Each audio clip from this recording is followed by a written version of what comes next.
I'm going to talk about influence. And essentially, in studying influence and persuasion, starting with Robert Cialdini and then many others, I found there's a few core principles that matter more than everything else. And the number one most important thing, I think, in raising capital or investing money as a private investor or running a business is integrity and alignment. So the integration of everything. So who's on your team, with your company values, with the food you eat, with how you spend your time, with what books you read, with what media you consume, what you think about most of the time is who you become eventually is what people often say because it's been proven true. The way you think is typically the way you think the next day. The way you commute is the way you commute the next day, et cetera.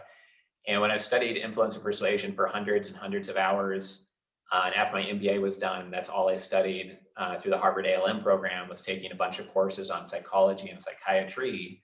And I was the only non-psychiatrist or psychologist in those classes.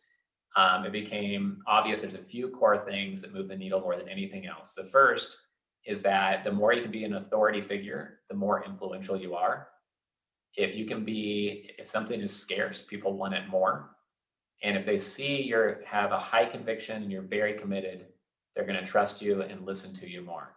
So how do you do all three things at once? You build the investor funnel because it shows commitment. You add value first, which enacts reciprocation. They want to thank you by referring someone to you or working with you. You position yourself as not only an authority, but a scarce authority, because they don't know anyone else who knows as much as you do about the sandbox that you've chosen. And you've been most generous with what you've learned out of everybody in the world. So there might be a lot of rocket scientists, but there's only a couple that are really well known that have been most generous sharing their findings or what they're doing.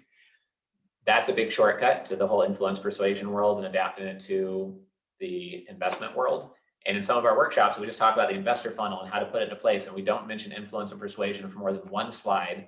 And then at our investor influence workshop for 5 hours, we talk about influence and persuasion. And that's all we talk about. And we go deep on why it's working, how to keep it in mind, and how to custom apply it to what your challenges and opportunities are.